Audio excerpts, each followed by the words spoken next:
Jill and Joe time, by the way. La la la la la la la la.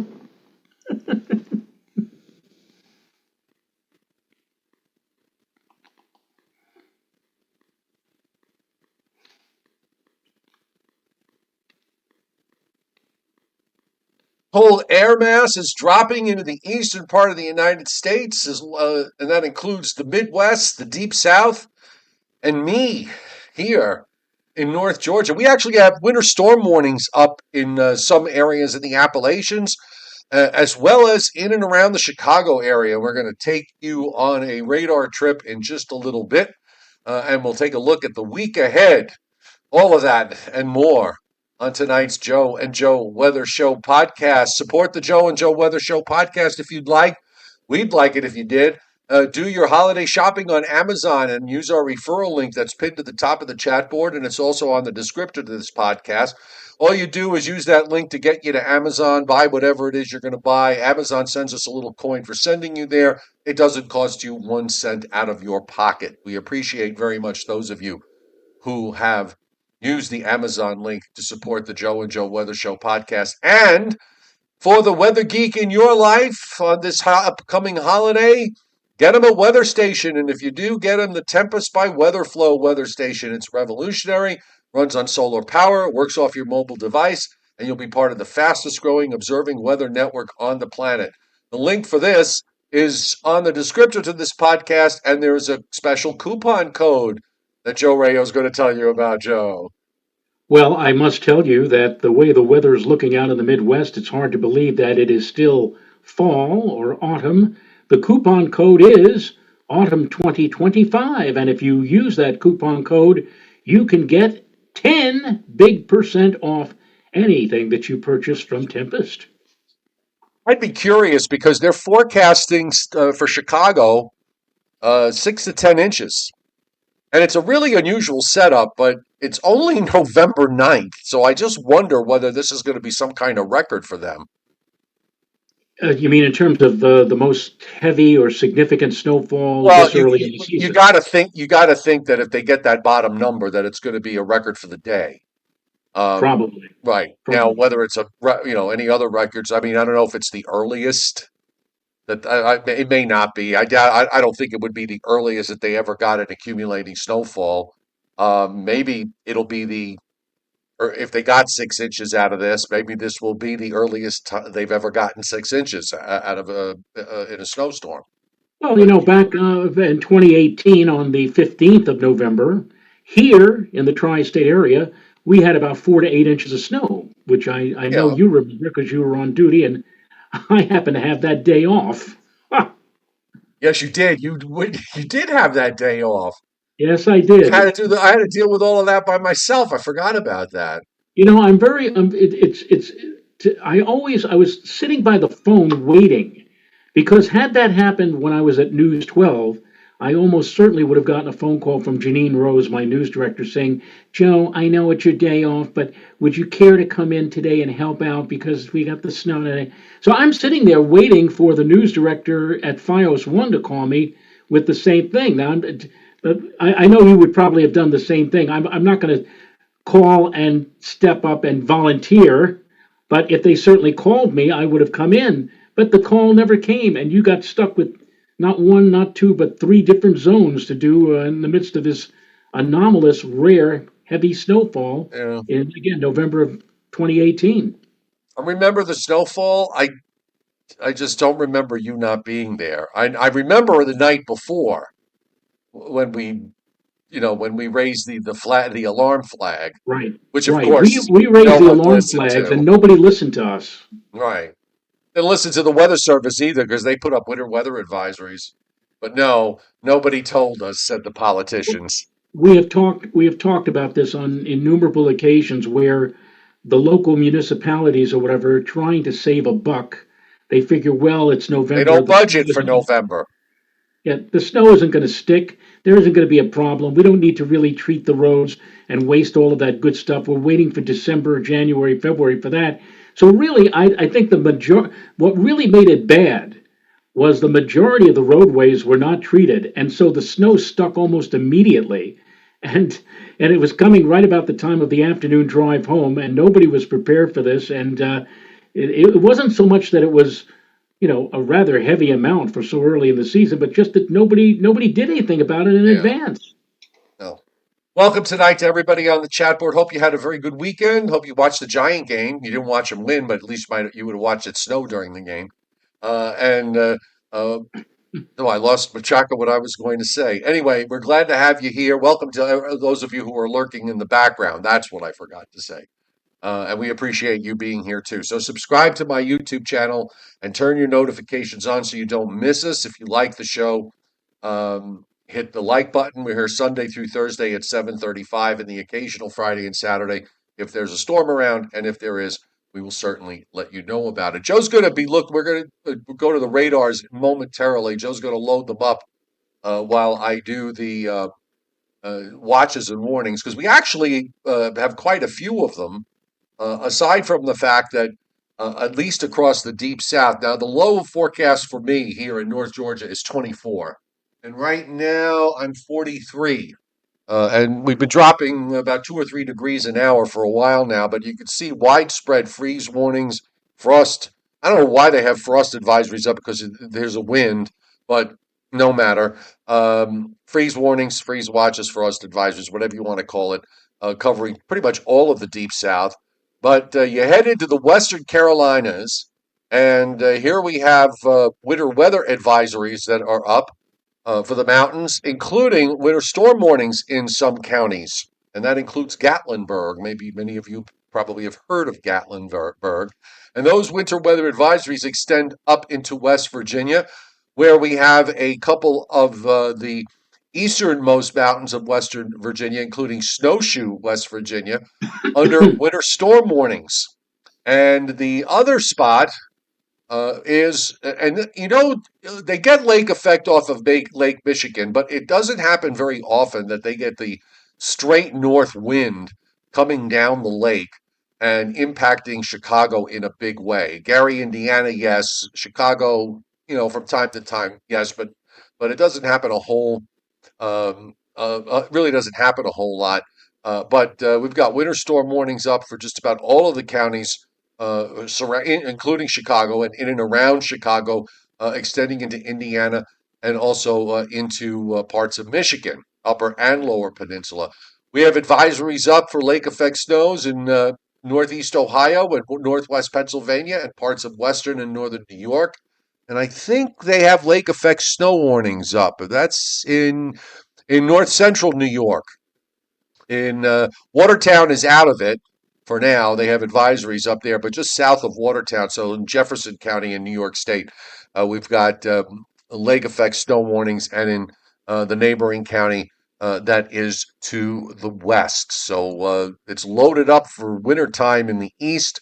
Not a whole lot is happening out in the west. And if we check the surface map tonight, we've got a low just north of Williamsport, a little warm front being analyzed over northern New Jersey and out into the Atlantic, and the trailing cold front that runs right down the east side of the Appalachians. It has passed through central Georgia and out into the Gulf of Mexico. Got into the 70s and even some lower 80s in southern Georgia today, but that's going to change drastically as we move through tonight. And here's the satellite loop. Moisture is coming up. The shower areas are pretty patchy, Joe Rayo, which you are going to show us on the radar, and then we're going to take you to a couple of spots where it might be snowing.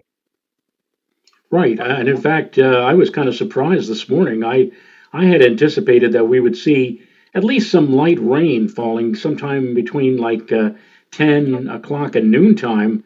Instead, it turned out to be a rather nice morning with a broken sky, patches of blue, some sunshine, and temperatures today, Joe, locally here, got back up into the low 60s. And I'm saying, what the heck? I mean, I thought we were going to have east winds and dreary conditions. We really didn't get much of anything, so maybe a few sprinkles around during the mid and late afternoon. I am anticipating spotty light rain around the lower Hudson Valley tonight and on into the first part of the day tomorrow. But really, it hasn't been all that bad here. things are going to change, obviously, once the cold front moves through and we get into that good sweeping cold air advection pattern, which will bring temperatures down significantly or substantially. I think temperatures here locally are going to be only in the near 40 degrees at best on Tuesday for Veterans Day, and probably with the wind factored in, chill factors will be in the 20s and lower 30s. So if you're going to a Veterans Day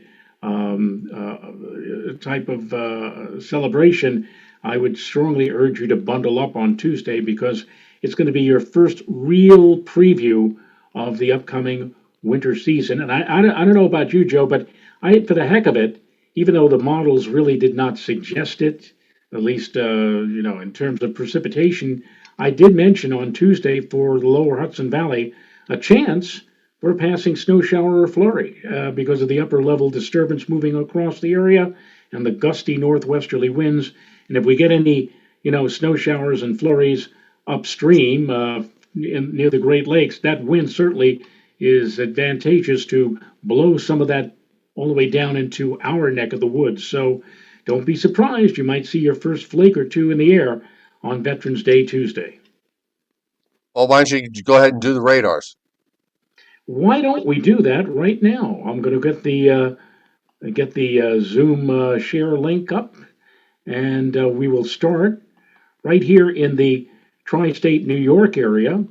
And you can see here that there was some heavy precipitation or significant precipitation, I suppose moderate rain, but that fell well to the east of the tri-state area, the local tri-state area, over parts of Rhode Island, all right, maybe a little bit over eastern Long Island and on up into southeastern Massachusetts.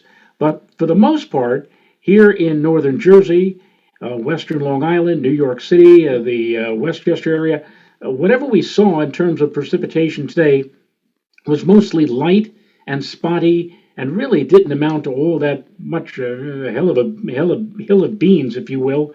Again, we can go north and east up into the Boston area. Look at all of that rain that fell over, again, eastern sections of New England, Cape Cod, and now is moving offshore from the Boston area. And behind it, again, just some light or spotty precipitation covering most of Massachusetts, Connecticut, and points west. If we go south and west of New York City, let's say down to Philadelphia, you can see that the most of central and south Jersey and Philly really didn't see all that much. Now we're seeing some localized shower activity, could be even a bit on the heavy side, approaching northeasternmost Maryland, northern sections of Delaware.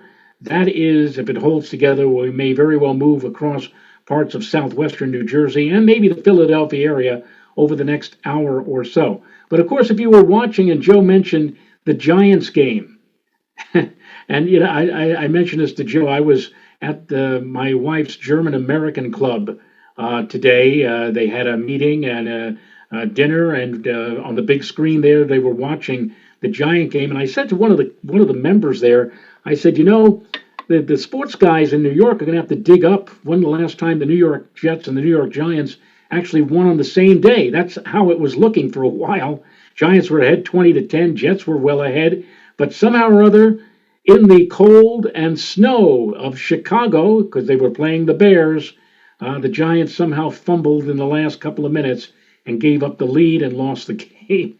And I know a lot of Giant fans at the German club were just leaving and shaking their heads, saying, I don't believe what I just saw. Well, I believe I saw on that TV screen there was snow falling. It really wasn't all that much, but as Joe mentioned, Chicago is under a winter storm warning for 6 to as much as 10 inches of snow. And you can see here what looks to be like lake effect of flowing across Lake Michigan from north to south. And right now it seems to be affecting the northern sections of Indiana. Here, Chicago, they are out of it for the moment, but things are expected to change there over the next 12 to 24 hours. And I assume that's why they have the warnings up for wintry weather, not just for Chicago, but also for areas of Indiana and portions of the lower peninsula of Michigan. If we take a look here, let's go down to Indianapolis, and you can see that here they have the cold and also some snow falling across portions of Indiana as well, moving again on a north to south trajectory. If we go a little bit further to the east, let's go into, well, this is Wilmington, Ohio, and I'm sure it's probably flaking there too. Although I, Snowing in Cleveland and Dayton and Columbus right now. yeah, Lightly, yeah, light and stuff. and to Maria Hutchinson, who is a big fan, and her mom, who watches the Joe and Joe show. From what we were able to see a little while ago, or Renan and I were looking, where they live, Rush, Kentucky. They are very avid viewers in Rush, Kentucky. They may receive anywhere from 1 to 3 inches of snow before the day is over with tomorrow. So everybody seems to be getting snow out in the Midwest. Here in the Northeast, here in the New York area, this is looking like more of a rain pattern, although a sharp change to colder weather as we get into tomorrow night and Tuesday. And again, don't be surprised if you see nothing significant, but maybe a couple of snow showers and flurries around on Tuesday afternoon. One last look. Here's Washington, D.C., and Yeah, you can see, the radar down there is actually pretty loaded. yeah, you could see how in the first few frames of loop, literally, it's kind of suddenly developing just to the north and east of the nation's capital is this one area of significant heavy rainfall, and then down to the south and west. Take a look, creeping and crawling up through central and northern Virginia. Here is the next round of precipitation moving in, and if we go further south and west from there, let's go to Roanoke, Virginia, Floyd County. And Joe, you mentioned about snow over western sections of North Carolina. In case for the uninitiated, the mountains of North Carolina are nothing to sneeze at. They're anywhere from 2,500 to 5,000 feet elevation. And certainly with the cold air plunging southward and moving eastward, any precipitation that falls over this neck of the woods here, especially in the mountains, certainly is going to fall as snow and certainly has the chance for falling and accumulating to a degree. So you see, as Joe just mentioned, the radar is indeed active over parts of Virginia and also North Carolina as well. Anywhere else you want to go, Joe? Or No, that pretty much covers it. I'm going to show it on the wider view here, and you'll see you see kind of the curvature here suggests that you've got a rather strong upper air feature that's driving all of this. And there's actually some convection. We actually have some special marine warnings that have been issued as of 7:55 p.m. Eastern Time in Chesapeake Bay, in northern parts of Chesapeake Bay. And there's probably some thunderstorms going on south of Washington, D.C. It looks like a little cluster there near Richmond. If that area holds together, that might give areas in eastern Pennsylvania to southern New England one more shot at some rain. By the way, parts of Long Island, William Uber on the chat board, guy said he got just under an inch. Christinapedia, who's not far from where William lives, is got a half an inch. So the rainfall was a little more substantial for Long Island, particularly for eastern Long Island. And you can see this is all snow back through Ohio, coming down to West Virginia, uh, almost to Cincinnati. When I was looking at the observation, was reporting still some light rain there, but a temperature that was in the mid 30s. And you can see the streaks that run down into Indiana. One other place where they're getting a little bit of action is around Savannah in southeast Georgia. North Georgia is pretty quiet, but when that upper low drops down later tonight, particularly during the day on Monday, that's when we'll probably see some some snow showers or some areas of snow. The rest of the country, by the way, is very quiet. And again, just going back to the satellite, the flow down from Canada over the Great Lakes, that this cold air mass, the coldest air is actually plunging southward. Some of it is coming eastward, but the bulk of it, the coldest air, and where you're going to see the greatest anomalies of 15 or more degrees below normal, will be in the lower Ohio and Tennessee Valley, and then extending a little bit further south from there into northern Alabama, North Georgia, and up into the southern Appalachians. So, pretty impressive shot of cold air for the first part of November here. If you want to seasonally adjust these temperatures tomorrow, just take whatever your high is and shave off about 10 degrees, and that's what the same air mass would probably be doing a month from now, and maybe shave off about 15 or so degrees uh, if we have this kind of air mass in January. So it's a very, very impressive air mass indeed. Going forward, as far as precipitation is concerned, now some of what you see in upstate New York and in northern New England, the northern half of New England, is what's going on now, which is a half to three quarters of an inch and a few pockets of an inch and a half plus. Also, you're seeing moisture and rainfall, precip amounts, I should say, between a half and three quarters of an inch melted from the Great Lakes southward. And of course, you go far enough south, it's all rain when you get down in places like southern Illinois, Missouri, Arkansas, and into Texas. Big rains in the west, up and down the entire west coast, but especially from northern California northward to Washington state over the next 7 days, where we're looking at several to many inches. And here's a map that I haven't brought out since last winter. This is, Joe, the probability of at least 4 inches. And you could, the light blue, actually the darker blue is 40 to 50%. So I always use that as when I'm doing my forecast, when I look and see where they got the 40% line, that's usually where I will put my 4 inch line.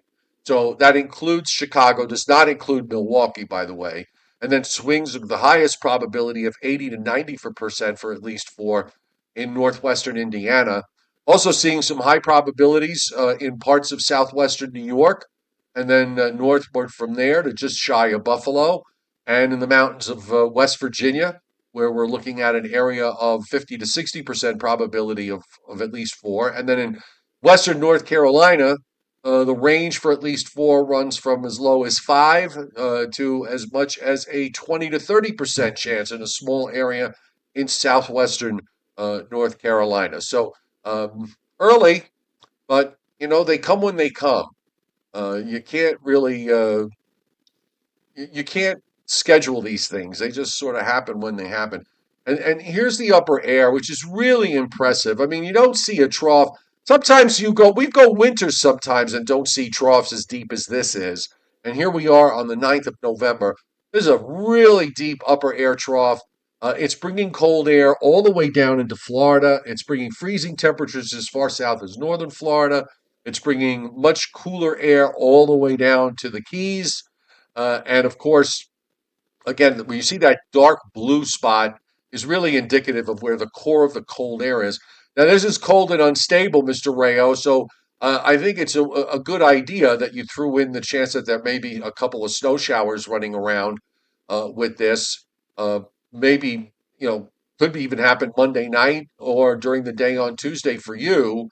And of course, for areas in eastern Kentucky, West Virginia, Western Virginia, on southward in the Western Carolina mountains, and even into North Georgia, that'll probably be chances for that'll probably be during the day tomorrow and into tomorrow night. But this is I'm impressed by this. I would be too. Yes, and that is the reason. I'm envisioning Tuesday as a day that people will wake up. It'll be bright and sunny, beautiful, and everybody, oh, look at that! What a wonderful start to the day to salute our veterans. But as you can see, with that tremendous trough of low pressure, or the closed low actually moving into the mid-Atlantic and Northeast, the air is going to be incredibly unstable. And as we often mention, sometimes self-destruct sunshine warming the atmosphere very quickly. We're going to see a lot of billowing clouds during the morning, late, and into the afternoon. And out of all of that, with all of that instability and those gusty, strong northwesterly winds, it would not be at all surprised if you see some snow flurry or snow shower activity. Again, nothing that's going to cause you to, break out the snow blower, even the snow shovels. But snow in the air on Tuesday, I would not rule it out. Now that upper trough lifts out, but it doesn't. The lead part of it lifts out, but there's more energy that's dropping into it and keeping a fairly strong northwest flow pretty much all week long.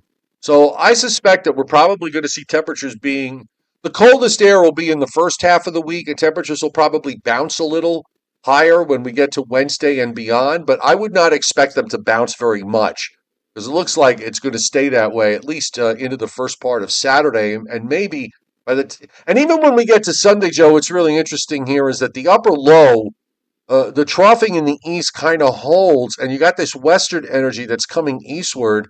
Uh, it, uh, it's not put that first trough's not getting out of the way. So if you believe the European, and in this blocky pattern that we have, because it certainly is blocky, that energy is going to get forced underneath. There's an upper high that builds late this week up in east central Canada, and it shoves this whole big upper low underneath it.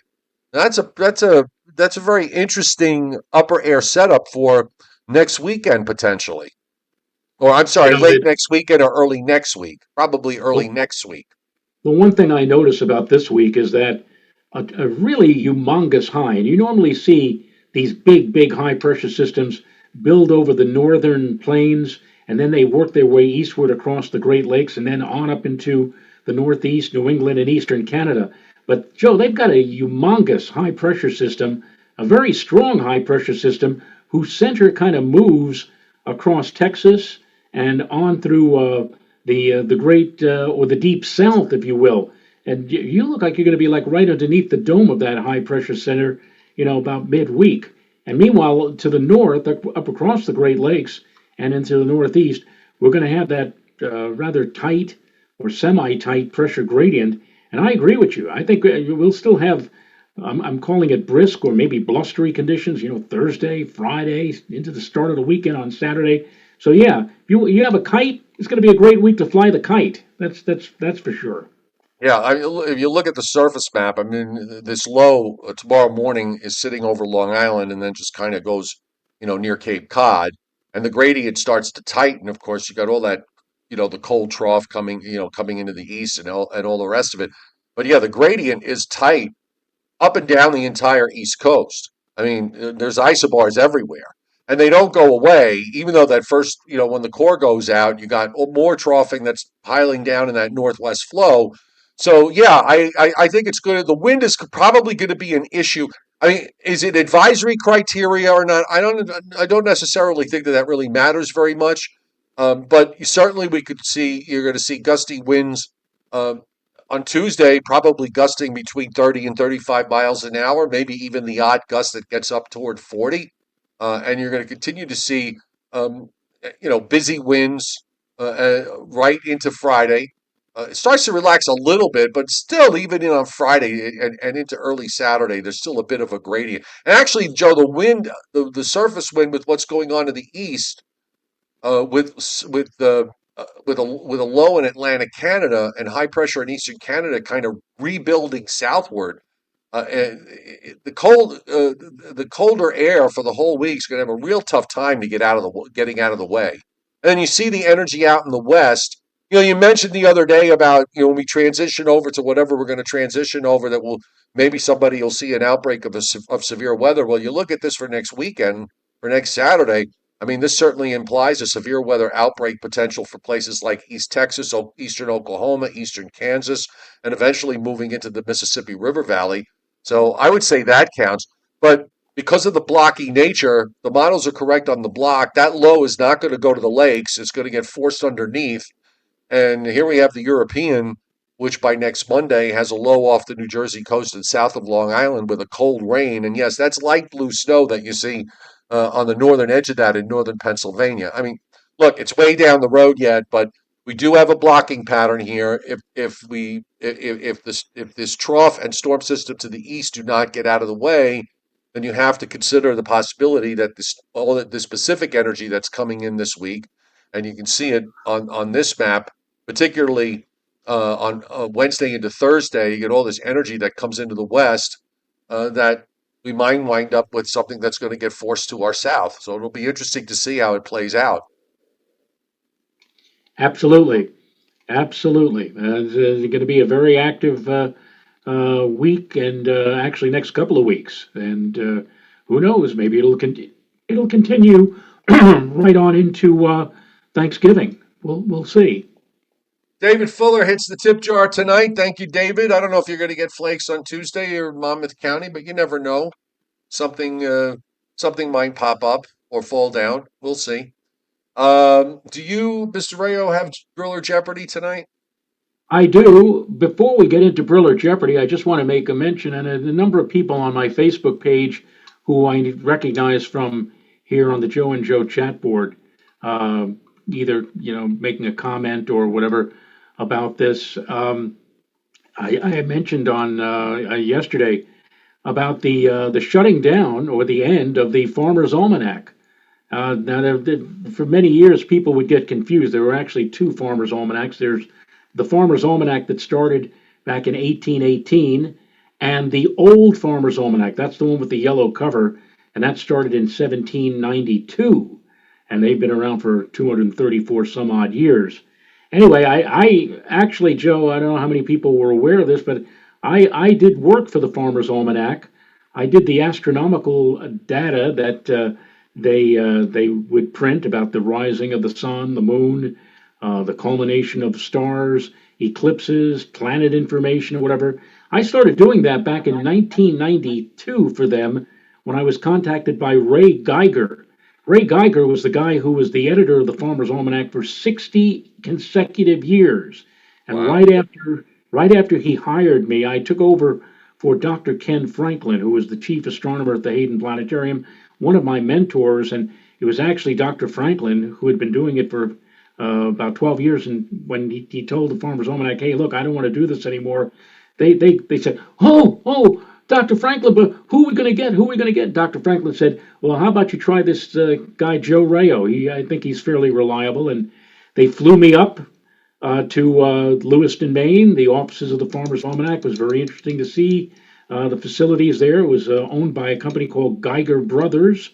And Ray Geiger, who was called by Art Linkletter. You remember Art Linkletter's house party or People Are Funny? Art Linkletter made the comment back in the 60s that Ray Geiger was probably the most interviewed man in America. Every time the almanac came out each year, everybody came to Ray Geiger like moths coming to a bright lamp. He had like 30,000 interviews, according to Art Linkletter. Anyway, Ray Geiger was so happy to see me and said, "Oh, he said, how old are you?" And I said, at that time I was 36 years old. He said, "You're young. You're young. You're one of the youngest ones we've ever had to do the calculations. I know with you behind everything, the almanac is going to last forever."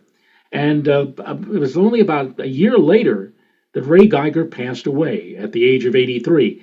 And Joe, after he passed, the baton went to his son, Peter Geiger, and his son passed also some of the editing duties to other people. And not immediately, but over the years, they began to change the Farmer's Almanac. Now, they said back a couple of days ago in their announcement that they were shutting down after this year, they said the reason was like what many newspapers are facing in these turbulent times, and the fact that things were costing too much and that they just couldn't handle that thing. And quite frankly, ladies and gentlemen, from somebody who was in that company for over 30 years, I will tell you right now, that wasn't the reason. The reason is that over the years, they felt that they had to change things. They did away with the astronomical symbols, the celestial shorthand, if you will, on the calendar tables. They got rid of the cycles and chronological error tables. They got rid of the tide tables, for God's sake. I mean, how do you do an almanac without that? And they got rid of, and they did stupid things to the weather as well. Joe, they had a weather map with 7 different zones for their long range weather forecast, the Farmer's Almanac did. And all of a sudden, one of the editors, the managing editor, had it in her head, why don't we move West Virginia out of the Ohio Valley and place it in the southeastern zone? So in the That was same, smart. and yeah, it was right. I mean, you're putting West Virginia in the same zone for Florida and South Carolina, North Carolina, your zone, Georgia, and I couldn't understand. And every time they made these changes, I would scream bloody murder. I said, "What are you doing? You're crazy. You can't get rid of the tide tables. You can't move West Virginia to the southeastern states. You can't get rid of this. You can't get rid of that." But they didn't listen to me. They didn't listen. And you know what? Starting around 2012, the Farmer's Almanac went from a periodical this thick to this thick. It got much thinner and much smaller. And it was obvious. People who relied on them and wanted the information that they had given for many, many years, hundreds of years, all of a sudden it was gone. So what use was it anymore? And so they went to other places like the Old Farmer's Almanac or other almanacs and this year, incredible. Ray Geiger, the guy who again was the editor for 60 some odd years of the Farmer's Almanac, he used to go and do interviews on TV and radio, and when people asked him about he said, an almanac is the timetable of the heavens. Well, this year, if you find the Farmer's Almanac, the last issue for 2026 on your newsstand or in your bookstore, open it up and turn to any of the pages for the months of 2026. You know what you're not going to find? You're not going to find tables for sunrise. You're not going to find tables for sunset, moonrise, moonset, planet rise. You're not going to find anything. So all of a sudden, the timetable of the heavens is no more. And then they come out and come out with this malarkey and they say, well, it was because of the pressure from the news media and it was costing too much. No, it wasn't. If you kept doing what you were to do over all of those previous years, instead of changing things over the last 15 or 20 years, you'd still be in business today and you'd still have a lot more customers. But but they didn't. They just kept going down, down, down, down, and finally they just threw up their arms in it. And I ended people say, "Oh, I'm so sorry you lost your job." I left in March. I finally just said, "That's it." We parted company, and I won't pull punches. There was a bit of acrimony over there Right. at the Almanac with yours truly, because of especially with one particular individual over there. I kept, having arguments and yelling and saying, changes, you can't do this. So finally I just left in March. And then very quickly in July, I found out that the department that they used for the calculations of astronomy, that shut down. And then, as we saw a couple of days ago, the almanac itself said that's it. They threw in the towel. Very, very sad. This didn't have to happen if they had not went through all of these changes that they implemented over the last 15. And I remember one of the editors saying, when I said, "What are you doing? You're getting rid of all of these tables and the symbols and everything else." Well, we just want to make the almanac more user friendly. In other words, they didn't understand, or the people who were in charge of editing, they didn't understand the symbols. They didn't understand the information, the data, and since they didn't understand it, they thought that a lot of They their also readers. didn't understand. Clearly, they didn't understand their audience. Yes, exactly. I mean, that's really what it boils down to. So They that's what they I had to. So that's all I wanted to say about the almanac, the Farmer's Almanac, and from here on, you still can go to the old Farmer's Almanac, which Joe is still very thick and contains all of the information they've been giving for the last 200 plus years. They're not going anywhere. They're going to be around for a good long time. And I'm sure a lot of the people who left the Farmer's Almanac went to the old Farmer's Almanac. It wasn't just the weather, it was just a lot of the things that had been produced and published over the years that they just decided, well, we're going to get rid of this, we're going to get rid of that, we're going to change this, we change that. And that's why they're in the dire straits that they were up until a couple of days ago. All Gotcha. right, I've done my rant. All right, Thriller Jeopardy. Let's run through it quickly. Okay, we're going to do it right now. Hang on for a second as I get this up and that up and switch now, and we'll see what the chairman has provided for all of you here on this Briller Jeopardy. We will be finishing off retired tropical names. Great job on the chap. Wait a minute, that's not it. Scroll. I ended up going at the very beginning of the list to go back to some of it. Hi, okay, on this Briller Jeopardy, we got Central Park details here. From the year 1975 to 2025, 50 years, Central Park has had 7 winters of at least 50 inches of snow. How many of those years can you name? 7 winters where 50 inches or more of snow has fallen. Okay. I'm sorry. What was since what year was the starting year? 1975 to 2025, the last All right. 50 years. Okay. Which were the winters So that had I'll 50 start it off inches? with 77, 78. That's right, with the blizzard Okay. of 78. And David Fuller is going to take the next one, 95, 96. 95, 96 is another one. Rich By the way, Rothmansky. 70, 77, 77, 78, 50.7 inches, and 95, 96, 75.6. And I will tell you now, that is the record for Right. Central Park. And that year on Long Island, I had 90. I had 96 inches. Oh, Where sure. I live. Rich Rothmansky, 2010, 2011. 61.9 inches for that one. Yes. Okay. Um, so those I remember. Uh, Chuck Cardillo, 2000. I know that 9, 10, and 10, 11 were very snowy, both snowy winters. I don't know if it hit the 50 threshold, but he says 2009, 2010. Yes. Now, 2009, 2010's 51.4 inches. Very good. We could try also 2013, 2014. That's there too. 13, 14 with 57.4 inches. So we've Yeah. gotten 5 out of the 7. I 14, 15. I'm not sure of because it might have fallen short at the park, but everybody else might have gotten well over 50.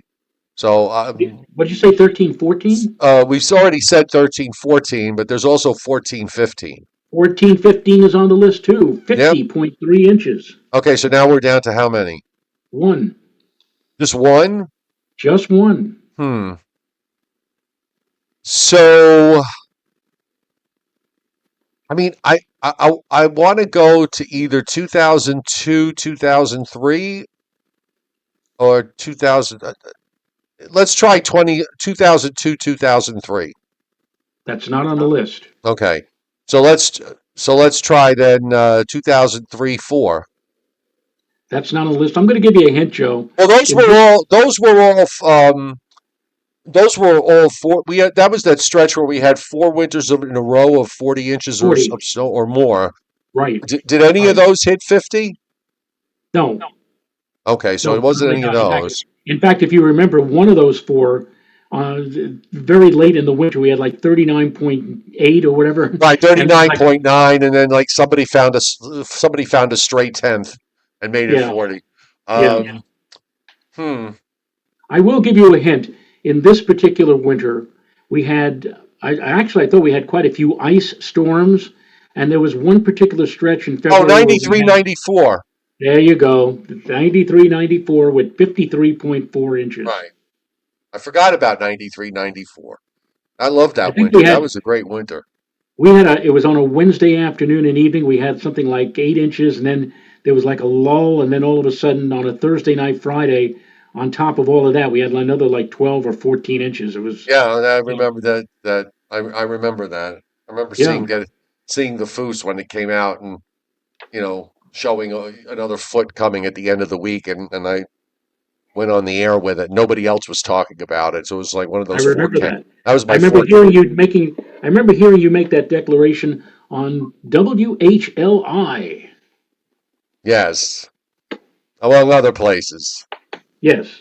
Oh, well, of course you were on News 12 as well. Yes, But exactly. I was stuck. But I remember I was stuck in the snow. I was driving home, and it was like snowing to beat the band. I flick on WHLI, and look who's on WHLI telling everybody that another big storm was coming. But jolting Chiaffi. Yeah. All right. On that note, let us now say good night. And we will, of course, be back here tomorrow. Hopefully, if I get some snow, I'll take pictures. But we'll see you back tomorrow night at 7:35. Nice to see all the regulars on the chat board tonight, and also seeing some new people, which is great too. So we'll see you all tomorrow. I like that comment from Patrick Darcy on the chat board when I was complaining or ranting about the Farmer's Almanac. I won't mention it, but it was a political type of statement, and no, I wasn't going to blame anyone in the political world for the end of the Farmer's Almanac. It was something totally different. All right. And you're right, Good Miss to Fowler, right? It was good to bad. know. Yep. Good to know. All right. Yep. We'll see everybody tomorrow. Bye.